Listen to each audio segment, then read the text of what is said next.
요한복음 15장 5절 말씀 함께 봉독합니다. 나는 포도나무요 너희는 가지라. 그가 내 안에 내가 그 안에 거하면 사람이 열매를 많이 맺나니 나를 떠나서는 너희가 아무것도 할 수 없습니다. 아멘. 할렐루야. 오늘도 주님과 함께 하시는 복된 하루가 되시기를 주님의 이름으로 축원합니다. 서로 인사하십시다. 당신이 더 행복했으면 좋겠습니다.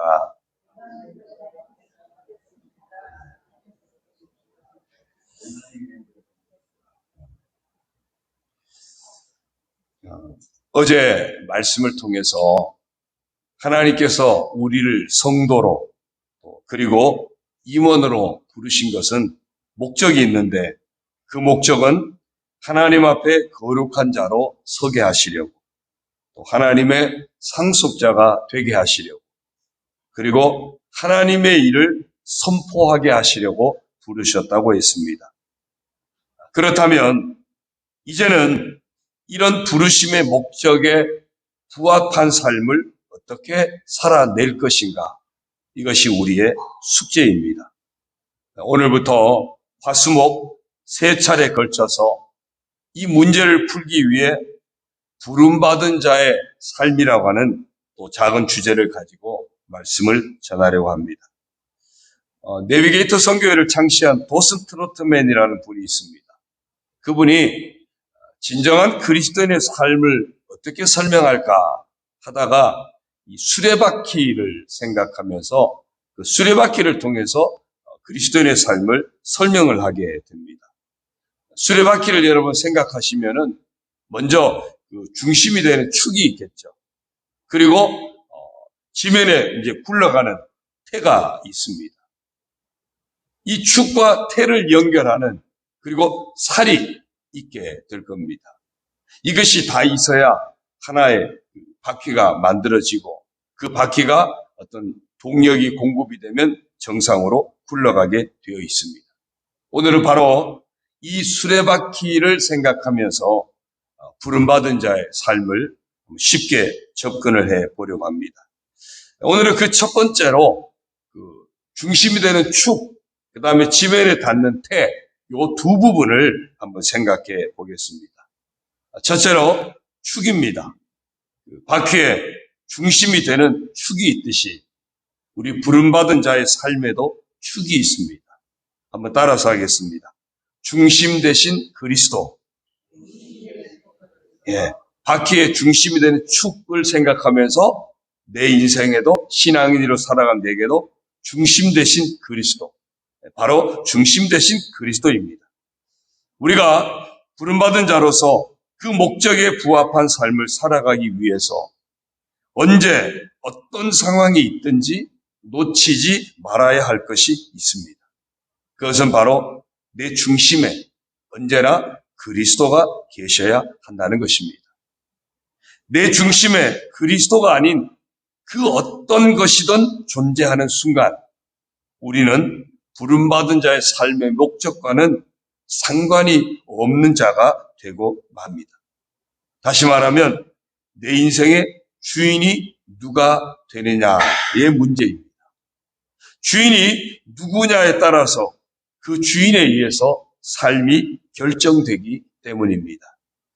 고린도후서 5장 17절 말씀에 좀 메모했다가 집에 가서 찾아보시면 좋겠습니다. 그런즉 누구든지 그리스도 안에 있으면 새로운 피조물이라. 이전 것은 지나갔으니 보라 새 것이 되었도다. 그리스도 안에서만 새로운 피조물이 됩니다. 그래야 죄와 허물로 죽었던 옛사람은 극복되고 부활하신 그리스도로 말미암아 새 사람이 되어지기 때문입니다. 갈라디아서 2장 20절입니다. 내가 그리스도와 함께 십자가에 못 박혔나니 그런즉 이제는 내가 사는 것이 아니요 오직 내 안에 그리스도께서 사시는 것이라. 이제 내가 육체 가운데 사는 것은 나를 사랑하사 나를 위하여 자기 자신을 버리신 하나님의 아들을 믿는 믿음 안에서 사는 것이라. 그리스도 안에서 새로운 피조물이 된다는 것은 바로 내 중심에 그리스도께서 사시는 것을 말합니다. 내 중심에 내가 살고 있다면 아무리 마음으로 원한다 할지라도 결국은 자기 중심으로 살 수밖에 없습니다. 내 안에 내가 살고 있으면 결국은 육에 이끌려 살 수밖에 없고 그 결과는 뻔합니다. 죄에 빠지게 될 것이고 사탄에게 굴복당하게 될 것이고 멸망에 이르게 될 것이고 하나님 나라 유업을 상실하고 말 것입니다. 그래서 하나님의 부르심을 받은 자로서 부르심에 합당한 자의 삶을 살기 위해서는 언제나 그 삶의 중심축이, 내 마음의 중심축이 그리스도가 되어야 하는 것입니다. 그리스도가 내 삶의 주인이 되셔야 합니다.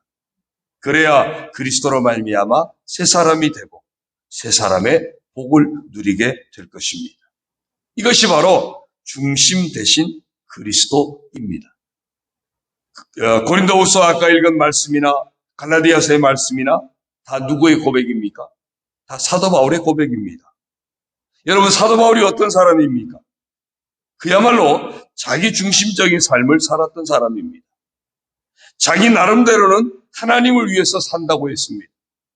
중심에 자신이 있어서 자신의 방법으로 뭔가 하나님을 위해서 일을 해보겠다고 했었습니다. 그러던 바울이 부활하신 예수님을 만나고 그 예수님을 그의 삶의 중심에 모시면서 그의 삶은 철저하게 중심 대신 그리스도로 말미암은 삶을 살게 됩니다. 방금 읽었던 말씀 역시도 그래서 나온 고백입니다. 중심 대신 그리스도. 이것이 바로 부름받은 목적에 부합하는 삶을 살아가는 비결입니다. 두 번째는 겉바퀴, 태를 생각합니다. 바퀴에 태가 있듯이 부름받은 자의 삶에도 그 테두리가 있습니다. 그것은 바로 그리스도께 순종입니다. 따라서 하겠습니다. 그리스도께 순종. 중심이 뭐라 그랬죠? 중심 대신 그리스도. 그렇다면 이제 테두리는 그리스도께 순종입니다. 그리스도가 중심에 계신 자가 되고 나면 이제 세상 속에서 살아가는 그의 삶은 당연히 그리스도께 순종하는 생활을 하게 될 것입니다. 축에서 동력이 공급되면 이 바퀴는 굴러가게 되어 있는 거예요. 내 삶의, 내 마음의 중심축이 그리스도가 되면 내 삶은 그리스도에 의해서 살아가게 되는 겁니다. 그것이 바로 그리스도께 순종입니다. 요셉은 하나님을 모시고 사는 사람이었습니다. 형들에게 원수 갚을 기회가 있었지만 그의 중심에 하나님이 계셨기 때문에 그는 하나님의 뜻을 따라 용서의 은혜를 베푸는 자가 되어집니다.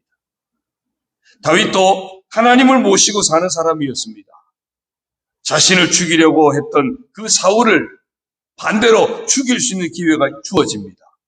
그렇지만 하나님이 기름 부은 자를 자신이 해칠 수 없다고 살려줍니다. 그의 중심에 계신 하나님의 뜻이었기 때문입니다. 이처럼 그리스도를 중심에 모신 사람은 그리스도께서 원하시는 삶을 살아가게 되어 있습니다. 그것이 바로 그리스도께 순종입니다. 로마서 12장 1절을 보면 그러므로 형제들아 내가 하나님의 모든 자비하심으로 너희를 권하노니 너희 몸을 하나님이 기뻐하시는 거룩한 산 제물로 드리라. 이는 너희가 드릴 영적 예배니라. 그리스도를 중심에 모신 형제들아 너희 몸을 즉 세상에 부딪히며 살아가는 너희의 삶을 하나님이 기뻐하시는 거룩한 모습으로 드리는 자가 되라. 이것이 하나님 앞에 드려지는 영적 예배, 참된 예배가 될 것이다. 바로 그런 말씀입니다. 요한복음 14장 21절도 보면요. 나의 계명을 지키는 자라야 나를 사랑하는 자니 나를 사랑하는 자는 내 아버지께 사랑을 받을 것이요. 나도 그를 사랑하여 그에게 나를 나타내리라. 그리스도를 중심에 모시고 사는 사람은 그의 모든 삶에서 주님의 뜻에 순종하는 삶을 살게 될 것이고 그것이 곧 중심에 모신 그리스도를 사랑하는 비결이 될 것이고 하나님 아버지께 사랑을 받는 비결이 된다는 것입니다. 그리고 그에게 주님의 사랑이 계속적으로 공급되어서 예수님을 증거하는 삶을 살게 할 것이라고 말씀합니다.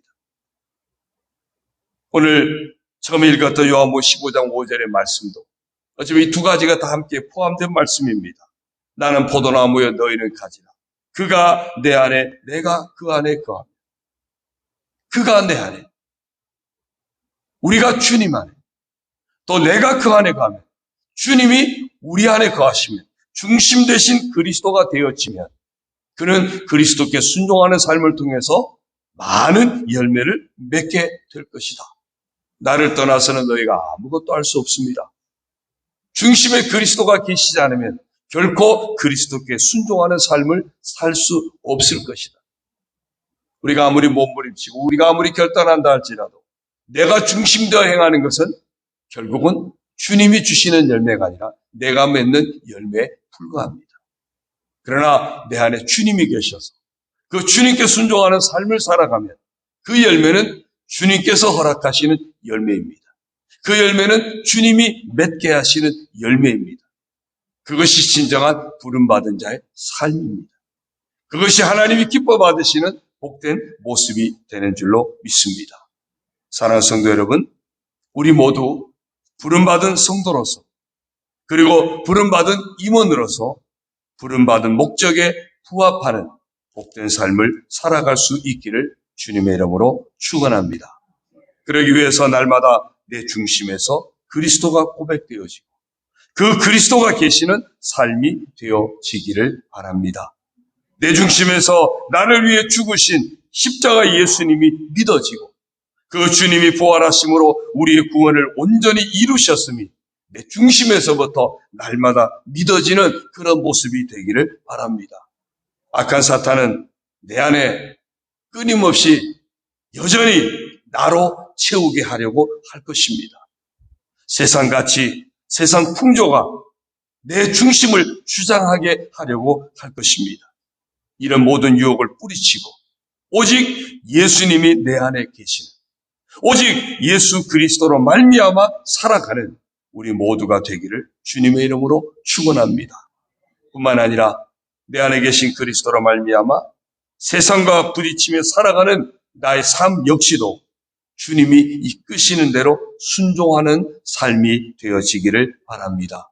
그래서 주님이 기뻐하시는 삶의 열매를 맺고 주님의 사랑을 더욱 받아서 살아가게 되고 주님을 나타내는 증인의 삶까지도 감당하는 하나님의 일을 선포하는 일에까지 쓰임받는 그런 우리 모든 성도가 되시기를 주의 이름으로 축원합니다. 오늘의 퀴즈입니다.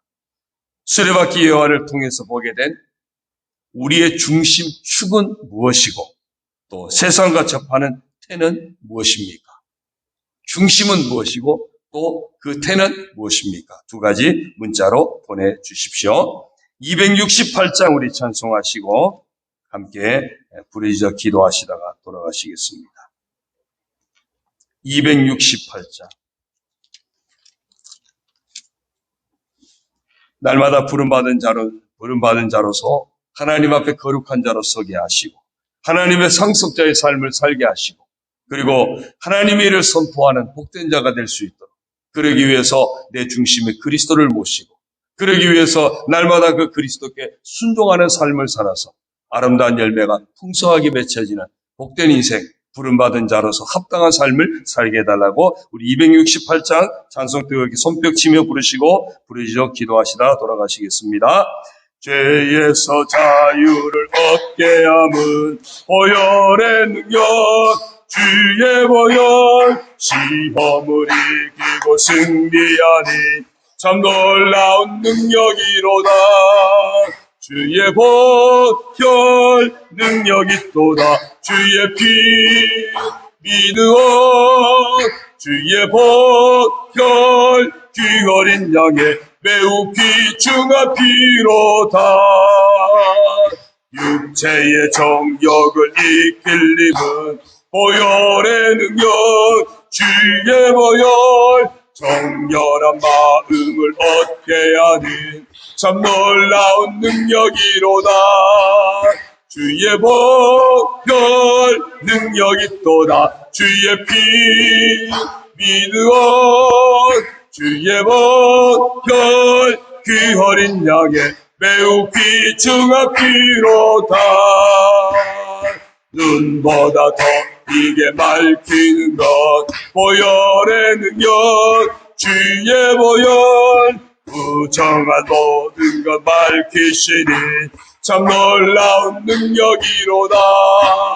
주의 보혈 능력이 또다. 주의 피 믿으온 주의 보혈 그 어린 양의 매우 귀중한 피로다. 구주의 복음을 전할 제못 보혈의 능력. 주의 보혈 날마다 나에게 찬송 주니 참 놀라운 능력이로다. 주의 보혈 능력이 또다. 주의 피 믿으온 주의 보혈 그 어린 양의 매우 귀중한 피로다. 주여 부르짖고 기도합니다. 주여 할렐루야. 하나님 아버지 감사합니다. 오늘도 저희들 불러주시고 아버지 앞에 나와 예배하며 기도하며 나가게 하시니 감사합니다.